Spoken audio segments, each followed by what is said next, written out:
ସାମ୍ବାଦିକଙ୍କୁ ମାଡ଼ ଅଭିଯୋଗରେ ପ୍ରତିବାଦ। ସୂଚନା ଅନୁଯାୟୀ ଫଟୋ ଉତ୍ତୋଳନ କରୁଥିବା ବେଳେ ସାମ୍ବାଦିକଙ୍କୁ ମାଡ଼ ଅଭିଯୋଗ ପରେ ମଧ୍ୟ ପୋଲିସର ନିଷ୍କ୍ରିୟତାକୁ ନେଇ ଆଜି ସମ୍ବଲପୁର ଉପଖଣ୍ଡ ସାମ୍ବାଦିକ ସମୂହ ପକ୍ଷରୁ ଏସ୍ପିଙ୍କ ଉଦ୍ଦେଶ୍ୟରେ ଉପଜିଲ୍ଲାପାଳ ଓ ଏସ୍ଡିପିଓଙ୍କ ଜରିଆରେ ଦାବିପତ୍ର ପ୍ରଦାନ କରାଯାଇଛି।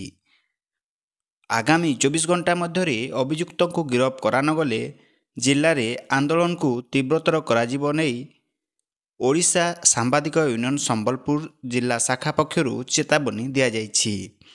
ଉପଖଣ୍ଡର ସୁବର୍ଣ୍ଣପାଲିଠାରେ ନିର୍ମାଣାଧୀନ ଏକ ବାଉଣ୍ଡ୍ରି କାମକୁ ନେଇ ସାମ୍ବାଦିକ ଅଶ୍ମିନୀ ମହାକୁଲ ଫଟୋ ଉତ୍ତୋଳନ କରିଥିଲେ। ଏହାକୁ ନେଇ ସମ୍ପୃକ୍ତ ଠିକାଦାର ସାମ୍ବାଦିକଙ୍କୁ ମରଣାତ୍ମକ ଆକ୍ରମଣ କରି ମାଡ଼ ମାରିଥିଲେ। ପରେ ସାମ୍ବାଦିକ ଜଣକ କୁଚିଣ୍ଡା ଥାନାରେ ଲିଖିତ ଅଭିଯୋଗ କରିଥିଲେ ମଧ୍ୟ ପୋଲିସ କିଛି କାର୍ଯ୍ୟାନୁଷ୍ଠାନ ଗ୍ରହଣ ନ କରିବାରୁ ଆଜି ପ୍ରତିବାଦ କରିଛନ୍ତି ସାମ୍ବାଦିକ ସମୂହ। ଆଗାମୀ 24 ଘଣ୍ଟା ଭିତରେ ଦୋଷୀ ବିରୁଦ୍ଧରେ କାର୍ଯ୍ୟାନୁଷ୍ଠାନ ନ ହେଲେ ରାଜ୍ୟବ୍ୟାପୀ ଆନ୍ଦୋଳନ କରିବ ବୋଲି ଚେତାବନୀ ଦେଇଛି ଓଡ଼ିଶା ସାମ୍ବାଦିକ ୟୁନିୟନ।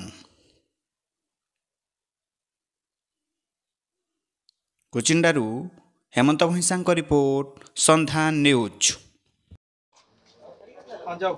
हाँ मौसुमी महाकुल सुबर्णपाली समाज प्रतिनिधि मु गोटे जगह फोटो उत्तोलन करने जाइली से अतिकृत हो आमर सचिदानंद खुंटिया मत बीच रास्त माड़ मारी लोहाण करते लिखित अभियोग करी कुचिना थाना किंतु आज को 43 घंटा बीती जामध्य से कौन कार्य अनुष्ठान ग्रहण करना से आज पुणी आमर सामाजिक भाई मैंने मत सहयोग करी आमर कुचिंडा एसडीपी को लिखित अभियोग कर सबु जगार तार आज 16 उत्तोलन चली।